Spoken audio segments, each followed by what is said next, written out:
Buenos días a todos, que Dios les bendiga. Estamos muy contentos con la presencia de cada uno de ustedes en este tiempo de la Escuela Dominical de esta iglesia hispana de Coral Reef Baptist Church.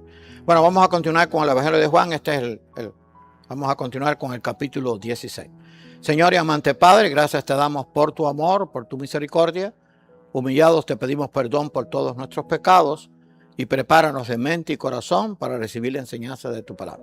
Gracias por todo lo que has hecho, por todo lo que haces y por todo lo que harás. Te lo pedimos todo humildemente en el nombre de tu Hijo amado Jesucristo. Amén. Bueno, este capítulo 16, todo el Evangelio de Juan, toda la Biblia es importante, pero este capítulo 16 vamos a ver que contiene enseñanzas muy importantes para la vida cristiana y ojalá que muchos a través del internet lo puedan ver después. Decía Cristo, esto hablando con sus discípulos, dice: aún tengo muchas cosas que deciros, pero ahora no las podéis sobrellevar. Pero cuando venga el Espíritu de verdad, ese es el Espíritu Santo, Él os guiará a toda la verdad, porque no hablará por su propia cuenta, sino que hablará todo lo que oyere y os hará saber las cosas que habrán de venir. Juan 16, 2 y 3. Ya Cristo estaba llegando al final de su ministerio y entonces ya comienza a preparar a los discípulos. Los discípulos, cuando Él les dijo estas cosas, acuérdense que se pusieron muy tristes, no quería que se fuera. Pero Él dice: tengo muchas cosas que deciros, pero ahora no las podéis sobrellevar. O sea, todavía no estaban preparados para recibir la enseñanza. Pero cuando Él se fuera, el Espíritu Santo, el Espíritu de verdad, los iba a guiar a toda verdad y les iba a instruir en todo aquello que todavía les faltaba. Y claro, Él les dijo: no hablará por su propia cuenta, sino que hablará todo lo que oyere. ¿Por qué? Porque el Espíritu Santo es igual al Padre, igual al Hijo, porque forman la Trinidad divina. Y entonces dice: y os hará saber las cosas que habrán de venir. Eso nos verifica que el Espíritu Santo también es parte de la divinidad. No son tres dioses, siempre lo digo, sino tres personas, un solo Dios, porque el único que sabe las cosas que habrán de venir es Dios. Y esa es una obra que haría el Espíritu Santo. Cristo advierte a sus discípulos sobre la persecución. Os expulsarán de las sinagogas y aún viene la hora cuando cualquiera que os mate pensará que rinde servicio a Dios. Ahí sigue el pasaje. Mas os he dicho estas cosas para que cuando llegue la hora os acordáis de que ya os lo había dicho. Eso está en Juan 16, el versículo 2 y el versículo 4. Él les habló del tiempo de fin, de la persecución que sucedió. Y estamos hablando ahora en los mensajes estos acerca de la veracidad de las profecías bíblicas. Pero hay aquí algo importante. Dice: os expulsarán de la sinagoga y aún viene la hora cuando cualquiera que os mate pensará que rinde servicio a Dios. Vamos a remontarnos más atrás, cuando Saulo de Tarso, antes de convertirse en el apóstol Pablo, perseguía a la iglesia. Él pensaba que estaba sirviendo a Dios. Ahora vamos a ir un poco más adelante, en la Edad Media. ¿Se acuerdan de la Inquisición? La Inquisición mató a miles, yo diría quizás cientos de miles de creyentes, y creían que estaban sirviendo a Dios. Así que esto se cumplió al pie de la letra. Pero hay algo muy significativo. Dice: mas os he dicho estas cosas para que cuando llegue la hora, que esa hora ya ha llegado y todavía siguen persiguiendo a los cristianos, os acordéis de que ya os lo había dicho. O sea, esto nos verifica, como hemos dicho en estos mensajes, que la profecía es historia dicha por adelantado. Todo esto aconteció al pie de la letra y Él estaba preparando a sus discípulos para cuando esto sucediera. Cristo lo enseñó en su sermón profético: mas seréis entregados aún por vuestros padres y hermanos y parientes y amigos, y matarán a algunos de vosotros. Eso sucedió así. Y seréis aborrecidos de todos por causa de mi nombre. En Lucas 21, 16, 17, que en Lucas 21 se narra el sermón profético. Dice: mas seréis entregados aún por vuestros padres, hermanos, parientes y amigos. Eso sucedió a través de la historia. Y yo viví parte de eso cuando yo me entregué al Señor, pues fue al principio de la revolución. Muchos familiares entregaron a creyentes, o sea, los acusaron, levantaron calumnia, fueron presos, y algunos que se llamaban amigos. Y también en el tiempo bíblico, pues algunos de ellos fueron muertos y fueron entregados por familias. Y fíjense que no menciona a cualquier familia, a los padres. El padre entregaría al hijo, el hermano entregaría al hermano, los parientes y los amigos. Así que todo eso se cumplió. Y dice: y seréis aborrecidos de todos por causa de mi nombre. Eso es algo que se ha cumplido al pie de la letra, y de eso vamos a hablar también hoy. Así que Él les estaba preparando. Ya Él se iba a ir, iba a morir, claro, iba a resucitar. y ascender a los cielos, y ahí está sentado a la diestra de Dios. Pero les aseguró la verdadera victoria. Escuche bien esto, y esto es para nosotros. Hace cerca de 2000 años que esto ya Cristo lo dijo. Pero ni aun un cabello de vuestra cabeza perecerá. Con vuestra paciencia ganaréis vuestras almas. Lucas 21, 18 y 19. El que no entiende la escritura, como aquellos que no tienen el Espíritu Santo, dice, pero ¿cómo dice que ni un cabello de vuestra cabeza perecerá? Si los mataban, los aserraban, los quemaban, los crucificaban. Se refería a la vida eterna. El alma no la puede matar. Temed más bien, dijo Cristo, a aquel que puede destruir el alma y el cuerpo en el infierno. O sea, a aquel que puede condenar el alma. Pero estaba hablando de la seguridad de la vida eterna. Los podían matar, pero tenían asegurada la vida eterna, porque el alma no puede matar. Eso lo enseñó Cristo.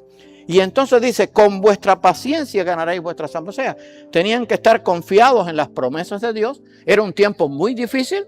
Y hermanos, esto llega hasta nuestros días. Así que tenemos que tener la paciencia de que todas las profecías y todas las promesas de Dios se van a cumplir, pero la victoria está asegurada. No es que sea una posibilidad, está asegurada 100% por el poder de Dios. La promesa del Espíritu Santo, Cristo aseguró a sus discípulos la venida del Consolador, porque el Espíritu Santo no solamente les iba a enseñar, les iba a guiar, sino que les iba a consolar, porque ellos iban a quedar solos, ya Cristo no iba a estar con ellos, vaya, en forma presente. Antes, porque os he dicho estas cosas, tristeza ha llenado vuestro corazón. Ellos amaban mucho a Cristo y no quería que se fuera.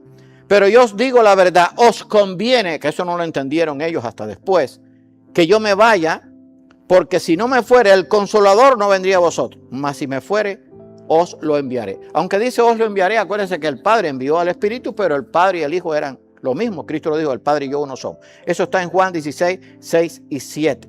Dice, os conviene que yo me vaya. ¿Por qué? Porque si Cristo no se iba, Él no iba a estar sentado a la diestra de Dios y no iba a venir por segunda vez. Y entonces el Espíritu Santo no iba a quedar en el creyente.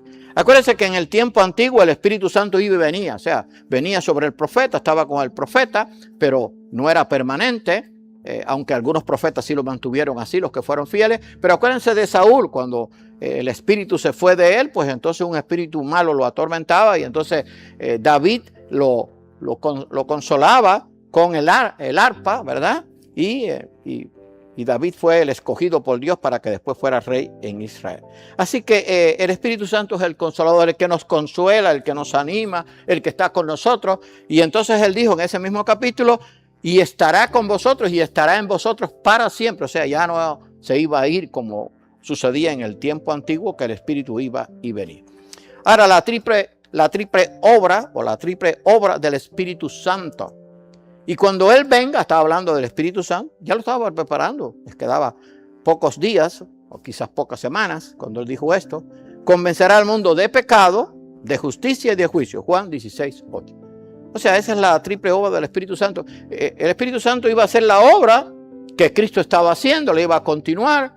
Cristo y el Padre eran uno y el Espíritu Santo también era uno con el Padre, porque los tres son uno. O sea, eso es lo que muchos niegan, pero está bien claro a través de toda la Biblia. ¿Saben que algunos dicen, no, la Trinidad no existe porque no se menciona en la Biblia? No, no se menciona, está incluida, está intrínseca, está en todo la Biblia, desde Génesis. ¿Se acuerdan que dice que el Espíritu de Jehová se movía sobre las aguas? Así que se habla desde el principio y se habló allí en Daniel de que vio al Hijo del Hombre venir en las nubes. O sea que esto es algo que muchos lo niegan, pero es una realidad y es una doctrina bíblica que está basada en la enseñanza bíblica, no en enseñanza de hombre. Convencerá al mundo de pecado. Esta era una de las cosas que iba a hacer el Espíritu Santo. De pecado, por cuanto no creen en mí. Eso está en Juan 16:9. Acuérdense que estas palabras fueron dichas por Cristo. Si yo no hubiera venido, ni les hubiera hablado, no tendrían pecado. Pero ahora no tienen excusa por su pecado. Juan 15:22. O sea, el Espíritu Santo convencería de pecado por cuanto no creen en mí. O sea, el Espíritu Santo se encargaría de decirle a aquellos que negaban a Cristo lo que le iba a pasar, en el sentido de que a través de los discípulos que sí tenían el Espíritu, y cuando negaban a los discípulos, estaban negando a Cristo, estaban negando la obra del Espíritu. De pecado por cuanto no creen en mí. El mayor pecado que tiene el mundo es no creer en Dios, no no creer en Cristo, no creer en la obra del Espíritu Santo. Ahora, dar a conocer la norma de la justicia de Dios. De justicia por cuanto voy al Padre y no me veréis más. Juan 16:10, perdón. Cristo les estaba hablando de la obra del Espíritu Santo, de pecado, ahora de justicia. Y entonces dice el autor de Hebreos, y de la manera que está establecido para los hombres que mueran una sola vez y después de esto el juicio, así también Cristo fue ofrecido una sola vez para llevar los pecados de muchos y aparecerá por segunda vez, está anunciando la segunda venida, sin relación con el pecado, para salvar a los que le esperan. Eso está en Hebreos 9, 27 y 28. De justicia por cuanto voy al Padre. ¿Qué hizo Cristo cuando murió en la cruz? Pagó por todos nuestros pecados y cumplió la ley. Así que la justicia de Dios fue satisfecha en el sacrificio de Cristo. Aquello había que hacerlo para que el hombre pudiera tener la esperanza de la vida eterna. Y ahora por la fe en Cristo nosotros tenemos esa garantía de que la justicia de Dios fue cumplida.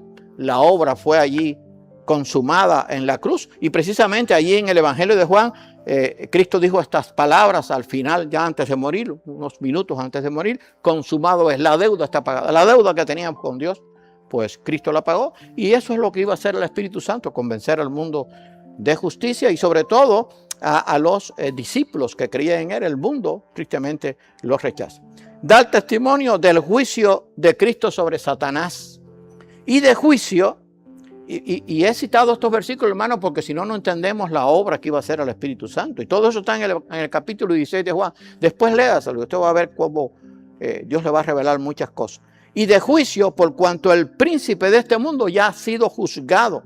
Juan 16, 11. Bueno, alguna idea, ¿cómo va a ser ya juzgado si todavía el diablo está en acción? Sí, ya ha sido juzgado. O sea, la condena del diablo es segura, nadie se la va a poder quitar. Un día va a estar ahí condenado por la eternidad en un lugar de tormento de donde no va a salir más. Ahora está en el mundo.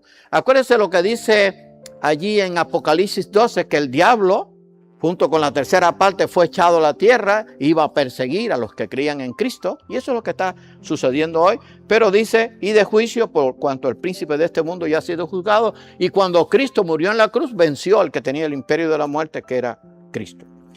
Y entonces dice también el autor de Hebreos, algunos creen, y ya lo he dicho otras veces, que Hebreo fue escrito por Pablo, pero no hay seguridad, pero es palabra de Dios que es lo más importante. Así que por cuanto los hijos participaron de carne y sangre, él también participó de lo mismo. O sea, eso quiere decir que así como el hombre participaba de carne y sangre porque era humano, Cristo se hizo hombre. En Filipenses 2 se relata bien eso. Dice, siendo Dios, se hizo hombre y se humilló a sí mismo y se hizo obediente hasta muerte y muerte de cruz. Ahí está la humanidad de Cristo y la divinidad de Cristo. Y también Juan habla de ello. Por eso estamos dando el Evangelio de Juan. Él también participó de lo mismo para destruir por medio de la muerte al que tenía el imperio de la muerte, esto es, al diablo. Hebreos 2:14. O sea, cuando Cristo venció a la muerte, ya venció al que tiene el imperio de la muerte. ¿Por qué? Porque ahora a través de la fe en Cristo nosotros tenemos garantizada la resurrección. Y si alguno lo duda, pues léase 1 Corintios 15. La resurrección de Cristo garantiza nuestra resurrección. Así que el imperio de la muerte fue vencido. No quiere decir que los del Antiguo Testamento no lo habían vencido también por la fe en Dios. Claro que sí. Y por la fe en el Mesías. Pero ahora de una forma más clara, pues Dios la revela a sus discípulos. Acuérdense que la revelación fue progresiva. Ahora es el juicio de este mundo. Ahora el príncipe de este mundo será echado fuera. Juan 12:31. Y algunos dirán, bueno, ahora es el juicio de este mundo, ahora el príncipe de este mundo será echado fuera, pero si no está en el mundo, sí está en el mundo. Pero, ¿cómo que será echado fuera? Será echado fuera del poder que tenía sobre aquellos hombres que no tenían a Cristo en su corazón, que no tenían a Dios como Señor, como el poderoso. O sea, ya no tiene poder. El diablo no tiene poder sobre el cristiano. El diablo nos puede zarandear, pero no nos puede posesionar. Nos puede derribar, pero no nos puede destruir. De eso habla el apóstol Pablo.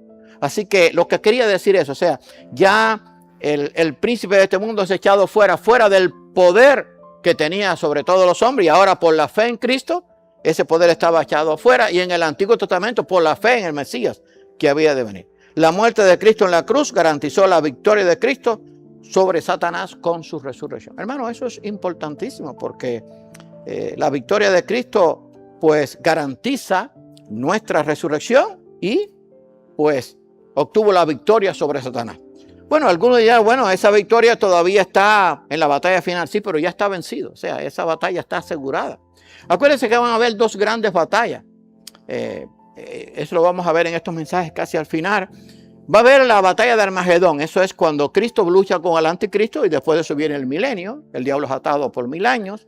Y entonces, después del milenio, el diablo va a ser desatado. No se sabe por qué tiempo. Y después la lucha final. Ahora, esa lucha final es entre el propio Satanás y el propio Dios. Y ya será la batalla final. Ya el diablo será echado para siempre en el infierno. Dios creará cielos nuevos y tierra nueva. Destruirá todo lo que ahora conocemos. Y implantará su reino eterno. Así que todo eso estaba incluido en eso que le estaba diciendo. Claro, los discípulos no lo entendieron. No entendieron muchas cosas hasta que Cristo no resucitó.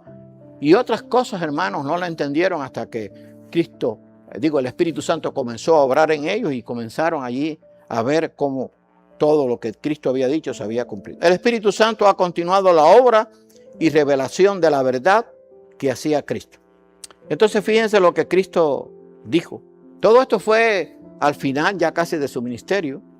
Aún tengo muchas cosas que deciros, pero ahora no las podré sobrellevar. O sea, no la iban a entender y no la entendieron hasta después.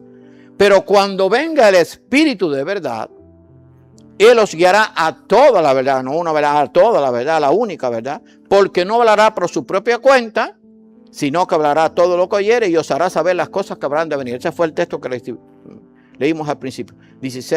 Juan 16, 12 y 13. Así que Él tenía todavía muchas cosas que deciros, pero ellos todavía no las podían asimilar. Entonces el Espíritu Santo se encargaría de hacerla. Y vuelvo y repito esto porque esto es importante, porque si no, no entendemos. La revelación de Dios ha sido progresiva hasta que llegó allí la última revelación dada en el libro de Apocalipsis. Ahora, el Espíritu Santo glorifica al Padre y al Hijo. ¿Por qué? Porque son uno, o sea, no están en contradicción. Y entonces Cristo dijo, Él me glorificará. ¿A quién? El Espíritu Santo. Porque tomará de lo mío. O sea, si el Espíritu Santo podía tomar de lo de Cristo es porque Cristo y el Espíritu Santo eran lo mismo. Esa es la idea. Por eso yo digo, ¿cómo es posible que haya creyentes? Y hay sectas y hay quizás que no creen en la Trinidad. Está bien claro, está en todo el Nuevo Testamento y también en parte del Antiguo Testamento. Estaba hablando del Espíritu Santo. Él me glorificará porque tomará de lo mío y os lo hará saber. Ahora escuche después, todo lo que tiene el Padre es mío. O sea, el Espíritu Santo iba a glorificar al Hijo y todo lo que tenía el Hijo lo tenía el Padre. Así que el Espíritu Santo, el Hijo y el Padre son uno. Por eso dije que tomará de lo mío y os lo hará saber. Juan 16, 14 y 15. Usted sabe que a pesar de todo esto, por eso no se escudriña. Cuando escudriñamos la palabra podemos entender claramente eso. Porque muchos no entienden la Trinidad. La Trinidad está bien definida, pero hay que escudriñarla. No está en un solo versículo, pero está bien clara. Y Cristo se lo aclaró muy bien a sus discípulos, sobre todo en este Evangelio de Juan, aunque está en otros lugares también. Ahora Jesús habla de su muerte, resurrección, la venida del Espíritu Santo y su segunda venida. Todo eso se lo dijo a ellos. Ya estaba al final. Da a conocer a sus discípulos su muerte y su regreso. Y entonces, escuche bien, eso está en el Evangelio de Juan. Todavía un poco y no me veréis. O sea, Él se iba a ir y iba a estar un poco de tiempo. Algunos dirán, bueno, pero ya lleva 2000 años, ¿sí? Pero acuérdense que 1000 años delante del Señor es como un día y un día como 1000 años. Así que realmente han pasado 2 días para Dios. Claro, yo no creo que vayan a pasar un día más o 1000 años más para que Cristo venga. Pero para tener una idea, el tiempo de Dios no es el tiempo nuestro. Todavía un poco y no me veréis. Y de nuevo un poco y me veréis. Porque yo voy al Padre. O sea, estaba hablando, Él se iba, pero Él iba a regresar en su segunda venida. Todo eso se lo digo. Muchos no lo entendieron en ese momento. Lo entendieron después. Y después si usted lee las epístolas de Pablo y la de Pedro, la de Judas, va a ver cómo después se aclara todo esto aún de una forma más específica. ¿Por qué? Porque ya el Espíritu Santo, acuérdense que descendió sobre la iglesia en el día de Pentecostés. Y entonces el Espíritu Santo comenzó a hacer esa obra de enseñarles, de guiarles, de consolarles y de enseñarles las cosas que habían de venir. O sea, de hablarles aquellas cosas que Dios había prometido y que se habrían de cumplir, que era la profecía, que era la historia dicha por adelantado. Al principio los discípulos no lo entendieron. ¿Qué es esto que nos dices? Todavía un poco y no me veréis, y de nuevo un poco y me veréis, porque yo voy al Padre. Ellos no lo entendían.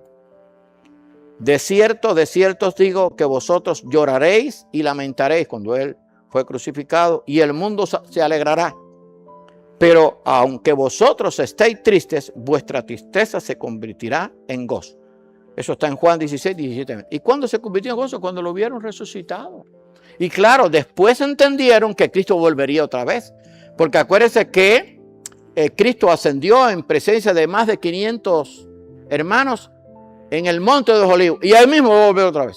Estaba viendo anoche un documental, ahora me están saliendo muchos documentales, como estoy hablando de la segunda venida en el televisor, en YouTube. Y entonces, ustedes saben que hay una puerta del este en Jerusalén que está tapiada. Según Zacarías, por esa puerta va a entrar Cristo. Pero fíjense qué coincidencia, y el hombre que lo hizo anoche lo hizo muy bien. Cogió la puerta del este y movió la cámara. ¿Y qué usted cree que está enfrente? El Monte de los Olivos. Y ese Monte de los Olivos está lleno de sepulturas. ¿Saben por qué? Porque los que fueron sepultados y creyeron que al venir Cristo ellos van a ser los primeros que van a resucitar. Pero dice que Cristo descenderá por segunda vez en el Monte de los Olivos y va a entrar a Jerusalén y va a entrar por esa puerta que ahora está tapiada, la única puerta que está tapiada. Jerusalén, después investíguelo, tiene 8 puertas y la única que está tapiada es esa. Así que ahí está. Bueno, la profecía se va a cumplir al pie de la letra, pero ¿saben qué? Tristemente la gente no la cree. Y Cristo se lo advirtió. O sea, vuestra tristeza se convertirá en gozo cuando Él resucitó y también cuando Él venga en su segunda venida. En los versículos anteriores se habla de su resurrección en unos días, pero también de su segunda venida. No perdáis pues vuestra confianza, que tiene grande galardón. Ahí sigue el pasaje, esto está en hebreo. Porque aún un poquito, y el que ha de venir vendrá y no tardará. Hebreos 10, 35 y 35. Porque aún un poquito y el que ha de venir vendrá.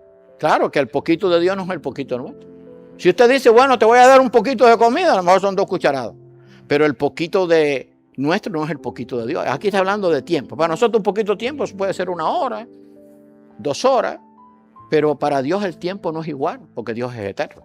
Pero aquí está, porque aún un poquito y el que ha de venir vendrá y no tardará. Fíjense cuántas veces en el Evangelio de Juan se repite que Cristo viene por segunda vez. Y ahora la gente no cree que Cristo venga por segunda vez. No se habla de ello. Qué triste, ¿verdad? Por eso nosotros estamos hablando, déjeme decirle que mucha gente, cientos de gente que están entrando en las redes sociales. Les habla del gozo de la venida del Espíritu Santo, pero también de su segunda venida. También vosotros ahora tenéis tristeza, pero os volveré a ver. O sea, les está diciendo, yo vengo otra vez. Y se gozará vuestro corazón y nadie os quitará vuestro gozo. Juan 16, 20. Todo eso estaba hablando de la segunda venida, porque ellos estaban muy tristes. Ya me voy, pero yo regreso. Cristo les enseña que deben orar al Padre en su nombre. El Evangelio de Juan, hermano, es maravilloso. Toda la Biblia es maravillosa. No se puede quitar nada. En aquel día no me preguntaréis nada. O sea, acuérdense que él fue preso, ninguno estuvo allí, todo el mundo se esparció. Y después en la cruz, en la crucifixión, el único que tuvo fue Juan. Los demás, pues. Y Pedro, en ese tiempo, en esa hora crítica, le negó. Pero después, al final, pues, entendieron que todo tenía que pasar y Dios los entendió y después se le apareció a ellos, los consoló. Y después de resucitado entendieron muchas cosas. En aquel día no me preguntaréis nada. De cierto os digo que todo cuanto pidiereis al Padre en mi nombre os lo dará. Claro, lo que pedimos conforme a su voluntad. Hasta ahora nada habéis pedido en mi nombre. Pedid y recibiréis para que vuestro gozo sea cumplido. Juan 16, 23 y 24. Hasta ahora nada habéis pedido en mi nombre. Ahora, ¿cómo debe ser la oración? Al Padre en el nombre de Cristo. Después Cristo lo enseñó también en el Evangelio de Mateo, en el Sermón del Monte. Así que Juan aclara todas las cosas, habla de la segunda venida, habla del futuro, habla de la obra del Espíritu Santo. Hermano, eso es maravilloso. Qué triste es que no se estudie.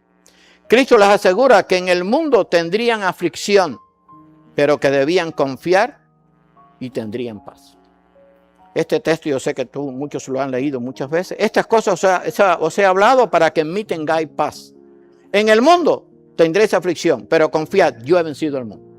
Juan 16, 33. O sea, ¿cuánta aflicción han tenido los hijos de Dios a través de la historia? Estos 2000 años, muchas. En el tiempo de la iglesia primitiva y hasta ahora. Ahí estaba viendo también un documental anoche de un pastor allí en África orando y dando gracias que le diera poder para poder seguir adelante porque le habían matado a su familia y a muchos de la iglesia. Eso está sucediendo ahora, eso no es ciencia ficción. Ahora, en el mundo tendrían aflicción, pero en mí van a tener paz. Pero confiad, yo he vencido al mundo. O sea, la victoria de Cristo ya está ganada. Esa es la seguridad nuestra. Su segunda venida no ha venido, pero ya está ganada. Eso es una seguridad para nosotros. O sea, tenemos que estar tranquilos. Porque aunque tengamos que pasar muchas cosas, la victoria de Cristo está ganada. Y como conclusión, en medio de las pruebas y aflicciones, confiemos en Dios, porque de seguro Él nos dará la victoria.